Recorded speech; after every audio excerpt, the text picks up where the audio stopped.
Hey guys, Darren Collier, Coach of Wazoo Pods, and welcome back to another Captain's video heading into round 11. And it looked like it's going to be another struggling week for captains, I think. Not a huge amount of options, particularly in top 5. I think the bottom end of the top 10 starts to get a bit sketchy, but by now, we're halfway through the season. We pretty much have plenty of options in terms of captains. So let's get directly into the captains for this week. Just quickly recapping, last week did okay. Probably just realistically missed out on the likes of Rowan Marshall, my top 5. Definitely would have made it a bit better. But I did sort of change up a little bit from what I showed last week. But that doesn't really matter now. I did change it up just with some news coming throughout the weekend. So ultimately not too bad. But yeah, moving on to this week's picks. My number one pick, and I don't think it comes as much of a surprise, but I'm expecting a huge bounce back from the likes of Zach Merritt. Now, he went 109 against Richmond last year, so not the best, but definitely a very solid score. But when I went back through his history, he has a very long history of being very fantasy relevant. Obviously, he's been around since 2014, but he has not gone under 100 against Richmond since 2018. So near on 6 years now. So he is by far the best option this week. Super safe. He's got quite a couple 50s in there, like 150, sorry. And just the rest are solid, like 110s, 120s. Super consistent as always, and I'm expecting to make him have a big bounce back on this game. So best matchup you can ask for. He actually averages 117.8 against them since 2016. So I've not counting his first 2 years in the system where he was sort of in and out of the side and wasn't really performing at his best. So 117 since 2016 is pretty unreal. So he is just a super safe number one. He loves the dream time. Obviously, like I said, a huge matchup. We've seen some massive scores against the likes of Richmond over the year, and I'm expecting Zach Merritt to be one of those this weekend. So it could be anywhere from a 120 to a 140, if not 150 as well. So yeah, he should go along very nicely at number one there. Number two, again, probably no surprises, but it is Bailey Smith in the revenge game tonight as the VC, and this is probably where I'm looking, and probably where 99% of the competition is going to be looking at. Even though it is technically a harder matchup against Western Bulldogs, I just think he's going to light up in this game. It's going to be pretty feisty, and he's just going to want the ball in his hands. Do I see a bit of a tension? Probably not. I don't think Bevo, he hasn't come out and said that he's going to give him any attention. He really hasn't thought about it as much, whether he's just playing with the mind games. I don't think it really matters. I think Bailey Smith is just that good. He's going to outrun anyone that he puts on him. So I think he'll be fine there as a good early BC that can go, 120, if not a bit more. So yeah, I think I'm looking there as my VC tonight. And like I said, a lot of people will be doing that. Number 3, I have gone with a bit of another one that I think will go extremely well tonight. Throughout the weekend is the likes of Nick Martin. We have seen him have a pretty high ceiling against these sides that aren't particularly good at scoring. Obviously, as an easier matchup, he's hit 140s and he hit a couple of 120s against some easy opponents. So I'm expecting another one of those decent scores this weekend against Richmond.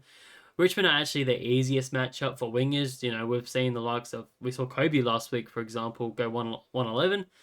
We've even seen Massimo D'Ambrosio a couple weeks before that go 128. So wingers have no troubles against Richmond at all. So I'm expecting Nick Martin to go big. So if you have him, it's definitely worth chucking the VC on him. I think he plays Friday night. So again, quite early on. So if you're not comfortable with MC, maybe just throw the VC on him instead and look a bit elsewhere. But at number 4, I have gone with Jordan Dawson, and I guess that's, again, no surprise. He's 71% selected in the top 5. He went 123 against the West Coast Eagles last year. Obviously, he's been in some ripping form so far this season, being the number 1 midfielder.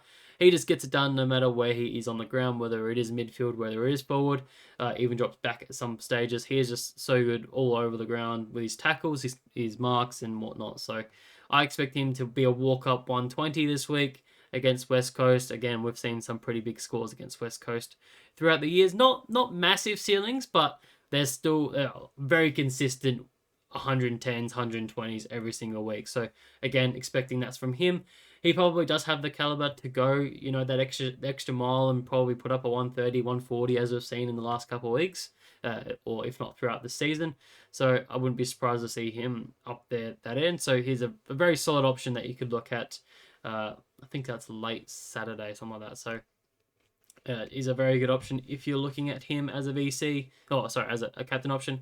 He's also gone 3 tons on the trot against West Coast, so very good, a very good history against them as well. So yep, we should go very solid. Number 5, this is where it started to get a bit tricky in my eyes because you got the likes of Nick Dacos, Max Gorn, Marcus Montepelli, Whitfield.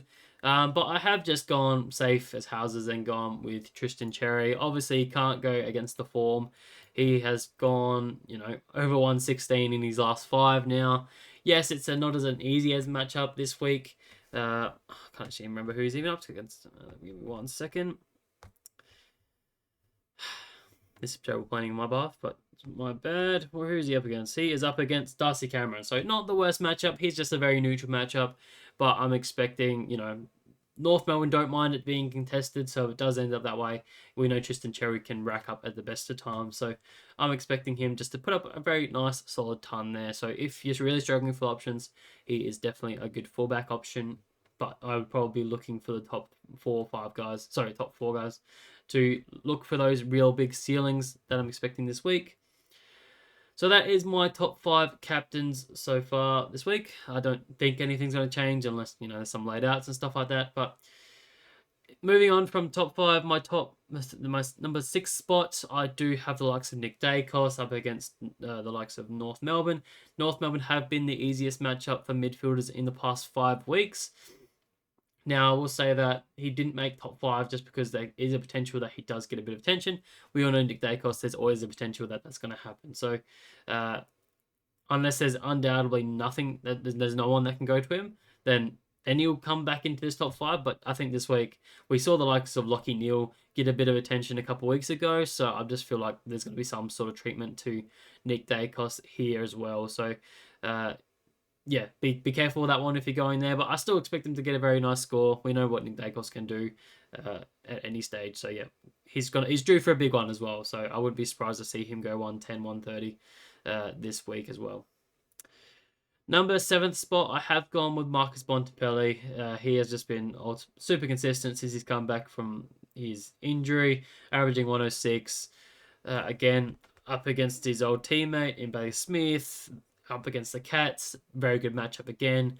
So yeah, he should go quite well.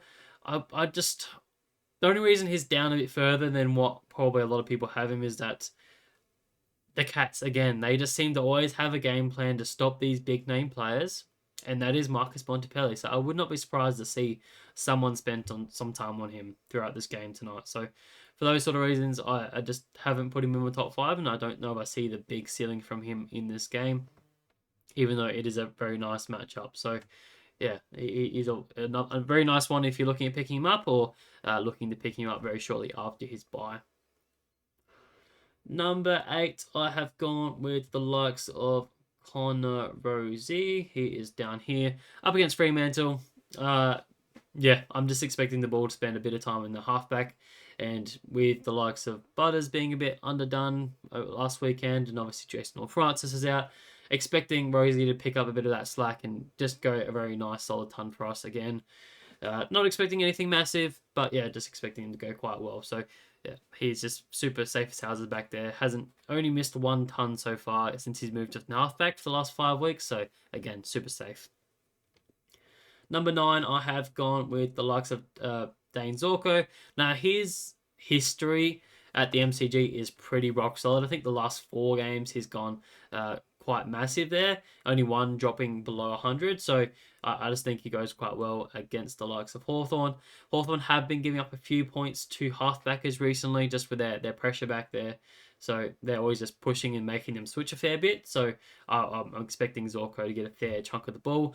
But I also wouldn't be surprised if, Hawthorn put one of our small forwards on him just to keep him accountable throughout the day. So yeah, that's the reason why he's a bit further down. He did only score an 80 against Hawthorn last year. So not the best score. I think it was his second lowest score for the year. So shows you Hawthorn can and are probably aware of his tactics. So yeah, I wouldn't be surprised to see him have a lower game there. But he definitely could go well, as we have seen his last month of form. He's just absolutely flying. So he deserves to be in there.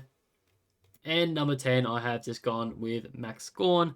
Again, his form over the last 2 months has been elite. So how can you go against this man? I think he's the second highest averaging player in the game.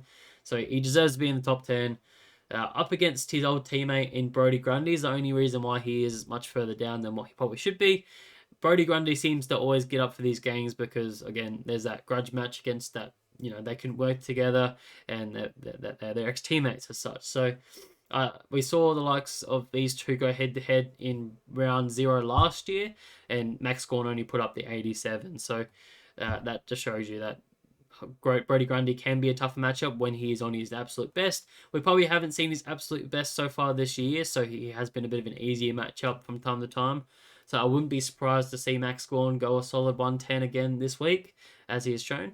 But again, I could also see the opposite side of the world where Brodie Grundy's just absolutely on his ass every single minute of the game, and then he drops a low 80s and stuff like that. So for those reasons, he is at number 10. I just think you can always trust him to go fairly well. So that is my top 10.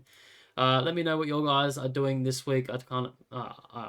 Hopefully this is giving you some information, because I know it's a bit tricky so far this week. But I guess to finish off the video, I probably should just talk about some other recent news that's come out today. Kitty Coleman is potentially not going to be playing just due to pulling up with some soreness. So that is a bit of a shocker to the system, because obviously I brought him in last week, so it hasn't. If he doesn't play, then it hasn't really paid off, unfortunately. But it probably means a huge amount of people need to make and change their trades, because again, I think a lot of coaches were trading him in. Nearly 10k, and I think that's definitely dropped since the news has come out that he potentially isn't going to miss this game. We will wait until teams come out very shortly, but just make your adjustments now that he probably will not likely play. I don't think. I just don't see how they risk him in this game, so he may rest up this week, which probably means for me I'll have to probably swing someone back, and then hopefully the likes of Lindsay probably comes on field in my midfield there. So swinging Coleman onto the bench, fielding trainer, and then obviously probably either fielding a Sheasel back there, or even a Holmes, or even I can swing a Nick Martin back there. It really doesn't matter. I got lots of flexibility in my team at the moment, so someone goes back, and then I field him with a Lindsay. But what am I doing? My VC and Cs, I am going with Bailey Smith as my VC tonight, and then I'm probably just going to roll in with Nick Martin on the Friday night as well. So getting it done before the weekend is there. That seems to be a very good formula that has worked out for me so far this year. So just going to back that in again. Trades hasn't changed a huge amount. Again, no, sorry, hasn't changed at all since Monday pretty much. So but I am getting a little bit of cold feet. I won't lie. I really want Zach Merritt, and I'm just sort of playing around with, okay, can I get Zach Merritt instead of the likes of a Max Holmes, and do something else with the other side of the money, like because I have to drop down Chad Warner instead. But yeah, I'm still not 100% sure. I'll see what teams throws up tonight, and I'll try and let you guys know what I'm doing. Yeah. We'll see how we go. But hopefully you guys enjoyed this video. Another short one, as these captain videos always are. But yeah, have a great weekend. Please leave a like, subscribe, do all those nice things. And yeah, leave down in the comment section what you are doing this week with your VCs and Cs, and any questions you may have for the weekend. Again, if you want any personalized questions or team reviews, go to my Q link in the bio. Oh, no, the bio down there. My God. Yeah, but besides that, have a great weekend, guys, and I'll catch you guys next time. Cheers. Bye.